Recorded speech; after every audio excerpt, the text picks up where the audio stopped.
नमस्ते शेतकरी मित्रांनो. आज 23 एप्रिल 2026 आहे. कांदा मुळा भाजी अवघी विठाई माझी, लसूण मिरची कोथिंबिरी अवघा झाला माझा हरी म्हणणारा सावतामाळी. सगळ्या संतांनी नामात देव सांगितला आहे, ह्या संतांनी कामात देव सांगितलं आहे. सगळे संत पंढरपूरला गेले. जगाचा पोशिंदा पांडुरंग सावतामाळ्यांच्या भक्तीसाठी आरणला आलेत आणि त्यांच्याच ह्या पावनभूमीमध्ये संजीवन समाधीच्या तीर्थक्षेत्र आरणमध्ये आपली ही 11,000 झाडाची सावता महाराज आंबाबाग या नावानं विकसित केलेली बाग आहे, ज्याच्यामध्ये 18 व्हरायटी आहेत आणि त्याच्यामध्ये 2 व्हरायटी आपण विकसित केलेले आहेत, ज्याची पेटंट मिळाले आहेत.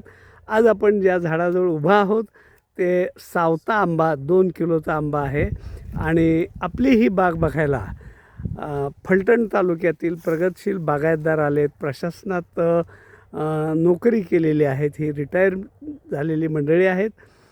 सर, आपण जवळजवळ 2-2.5 तास आपल्या बागेतनं फिरतो आहे. काय सांगाल शेतकऱ्यांना ही बाग बघितल्यावर? सांगा. मी शामराव राजाराम निकम, राहणार फलटण, जिल्हा सातारा. हो. यूट्यूबला अनेक वेळेला हो. दत्तात्रय घाडगे हो. आरणगावचे एक प्रयोगशील बागायतदार म्हणून यूट्यूबला चॅनल पाहत होतो. बरं. गेल्या वर्षीपासून त्याच्या मागवत होतो. बरं.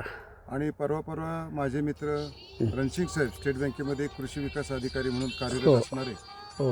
आणि मग आम्ही आरणगावला आत्ताच आंब्याचं सीझनच आहे. हो. रोपं मिळतील न मिळतील हा नंतरचा भाग भाग, आहे. पण हा. त्यांनी काय केलेलं आहे ते ते आम्हाला प्रथम दर्शनी पाहायला मिळालं. बरोबर. खरोखरच या गाडगे साहेबांनी या ठिकाणी केलेले प्रयत्न निश्चित प्रयोगशील आहेत हो. आणि प्रयत्नशील आहेत. हो. त्याच्यामध्ये माननीय विद्यमान नामदार शरदचंद्रजी पवार साहेब यांच्या नावानं जो शरद आंबा आहे हो. तो खरोखरच पाहून आम्हाला अतिशय आनंद वाटला, कौतुक वाटलं. हो. त्याचबरोबर जी पावनभूमी हो. सावता महाराजांच्या निमित्तानं प्रसिद्ध आहे, हो. त्याच प्रकारचा आंबा सावता 2 किलो वजनाचा तोही पाहिल्यानंतर आम्हाला अतिशय आनंद झाला. हो. आणि खरोखरच गाडगे सरांनी 2 तास फिरत असताना प्रत्येक झाडाशी जो काही ते बोलत होते की या झाडाला आपण काय केलेलं आहे.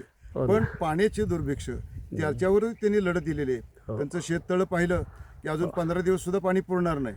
आम्ही पश्चिम महाराष्ट्रामध्ये अजून 2 वर्ष पाऊस नाही पडला तरी चालेल असं काही वेळेला वाटतं, पण इथं मात्र पाण्याचं दुर्भिक्ष आम्हाला पाहायला मिळालं. त्याच्यातून त्यांनी लढत दिलेली आहे आणि आंब्याची बाग अतिशय उत्तम प्रकारे डेव्हलप केलेली आम्हाला पाहायला मिळाली. बरोबर. शेतकरी कसा असावा, शेतकऱ्यानं काय केलं पाहिजे हे त्यांच्या मनोगतातून आम्हाला वेळोवेळी मार्गदर्शन मिळालं.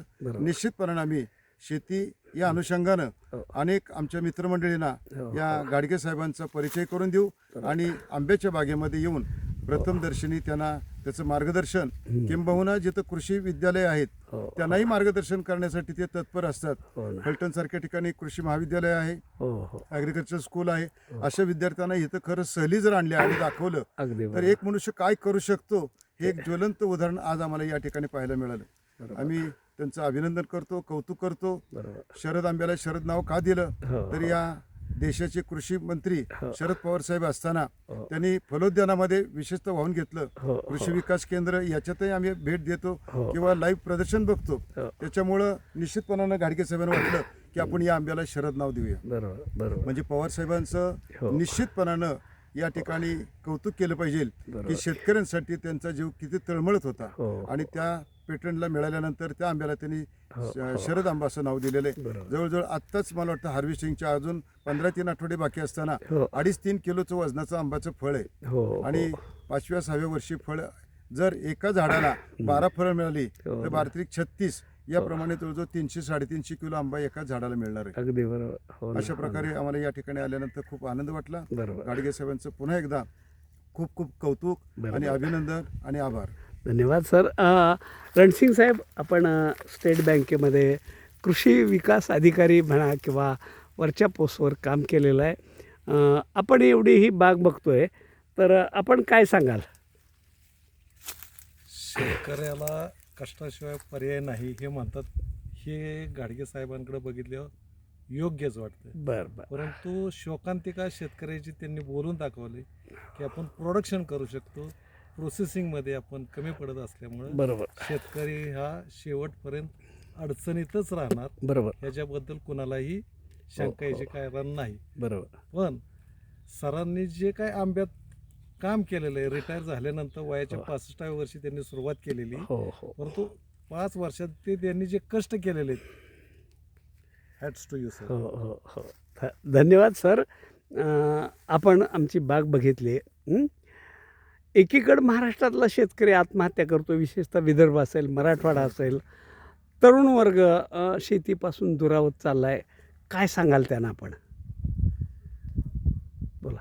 त्यांना आम्ही एवढंच सांगू की शेतीशिवाय या जगाला पोशिंदा ठरणारा शेतकऱ्याशिवाय पर्याय नाही. बरोबर. आणि म्हणूनसाठी तरुण वर्गाने केवळ नोकरी याच्यातून मिळणारा पैसा, हो पण त्याचं सांसारिक जीवन जर पाहिलं हो. तर तो संध्याकाळी आल्यानंतर अक्षरशः अस्तव्यस्त असतो. हो. पण शेतकरी जो खऱ्या अर्थानं शेतकरी करतो, हो. शेती करतो, हो. त्या तो शेतकरी संध्याकाळी आल्यानंतर सुखात समाधानाने झोपतो. अगदी आणि बरोबर. म्हणून मी तरुण वर्गाला म्हणेन हो. की तुम्ही शेतीकडे वळा, हो. प्रयोगशील शेतकऱ्यांचं मार्गदर्शन घ्या, बरोबर. शेती उत्पादनामध्ये कसे. आणि त्याचबरोबर मी मुलींच्या पालकांना सांगेन हो. की मला शेतकरी नवरा नको. नको किंवा शेतकरी मुलगा नको असं म्हणणाऱ्यांनी हो. उलट मुली जर आज बीएससी ॲग्री होत असतील हो हो हो तर त्यांनी अशा बीएससी ॲग्री असलेल्या बरोबर. आणि त्या निमित्तानं हो. निश्चित या देशाची प्रगती झाल्याशिवाय राहणार नाही. अगदी अशी माझी बरोबर. खात्री आहे. अगदी बरोबर की सर आज आत्ताचं तापमान आपलं 45 डिग्री आहे इथलं.